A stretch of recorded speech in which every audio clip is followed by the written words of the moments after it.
pourquoi dépister le cancer du col? Il faut savoir que le cancer du col, c'est le deuxième cancer de la femme après le cancer du sang.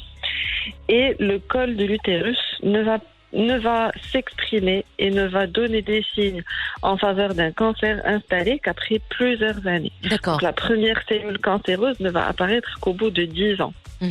Donc, et le col n'est pas examiné, on ne peut pas l'examiner à l'œil nu. On va certes le voir à l'examen au spéculum, mais on ne pourra pas apprécier la finesse et les modifications cellulaires que par des tests biologiques, anatomopathologiques, à savoir le frottis. Et depuis l'année dernière, depuis 2020, pardon, le test HPV est devenu un élément fondamental et remboursé par les pays à l'étranger. Donc, il faut savoir que ce dépistage est nécessaire et contrairement aux idées que l'on peut avoir, le frottis n'intéresse pas que les femmes âgées de plus de 40 ans. Non, le frottis, c'est un élément que l'on va proposer à toute femme en activité sexuelle à partir de 25 ans. D'accord. Donc, je reviens à ta question, c'est quoi? Donc, on parlera d'abord du frottis et puis du test HPV en plus, parce que le frottis reste fondamental et indispensable, et il sera complété par un test HPV à la demande. Le frottis, c'est un prélèvement de cellules. Déjà, il faut rassurer les femmes parce qu'elles viennent avec l'idée en tête que le frottis, c'est quelque chose qui fait très mal, qui est désagréable, qui est impossible à faire et délicat. On va les rassurer, leur dire que c'est un simple petit prélèvement, comme quand on part à faire un prélèvement de sang. Là, on fera un prélèvement au niveau du col avec une petite brosse.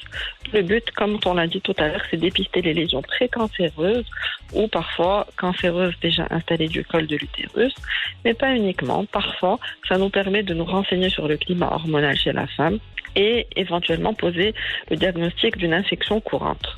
Vous faites bien de le rappeler, il ne faut pas attendre avant de penser à faire ce frottis. Donc vous l'avez dit, c'est à partir de 25 ans. Donc maintenant le test HPV, c'est vrai qu'on en entend beaucoup moins parler. On ne connaissait pas forcément. Alors c'est quoi le test HPV? Oui, alors les femmes seront amenées à faire un premier frottis à partir de 25 ans, bien sûr quand ces femmes ont une activité sexuelle. Et ce frottis se fera jusqu'à l'âge de 65 ans, à raison au départ de 2 frottis cervicaux à 1 an d'intervalle qui doivent revenir normaux. Et quand on a 2 frottis à 1 an d'intervalle qui sont normaux, une surveillance par frottis se fera chaque 3 ans.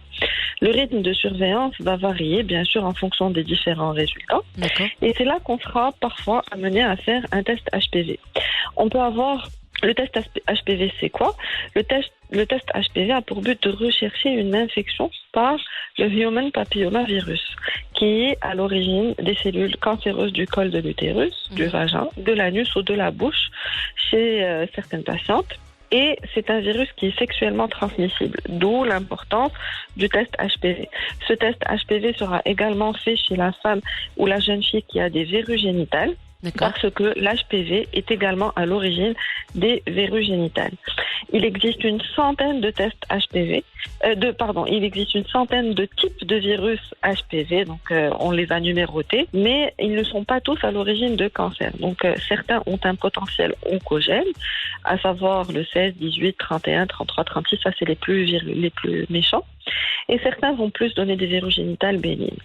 Donc le test HPV sera fait en complément d'un frottis cervico-vaginal avec la même technique. Donc ce sera toujours comme quand on fait un petit frottis. Et il sera donc en complément, bien sûr, suite à des résultats de tests de frottis qui font suspecter des lésions HPV, ou devant l'existence de verrues génitales d'emblée, on fera un frottis avec un test HPV. D'accord. Donc, ça va de pair. Et on le fait, la technique, elle est simple. La technique, que ce soit pour le frottis ou pour le test HPV, donc c'est en position gynécologique. Comme je l'ai dit tout à l'heure, on va rassurer la malade car c'est quasi indolore.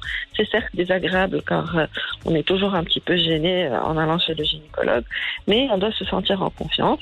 Donc on va mettre en place le spéculum qui permet d'exposer le col. Et en général, on va utiliser de façon assez courante maintenant, on fait un frottis avec test HPV à l'aide d'une petite brosse, comme une petite brosse à dents, qui est faite de façon spéciale, de telle sorte à ce que les branches de la brosse, qui sont très fines et souples, rentrent et permettre de faire un prélèvement simultané de la partie interne du col et de la partie externe du col. Et puis, on va enlever la petite tête de la brosse et on va le mettre dans un liquide spécial destiné à l'analyse qui va nous permettre de faire en parallèle le frottis et le test HPV. Donc le frottis va analyser les cellules et le test HPV va rechercher l'ADN du virus HPV dans ce milieu liquide pour donner un résultat.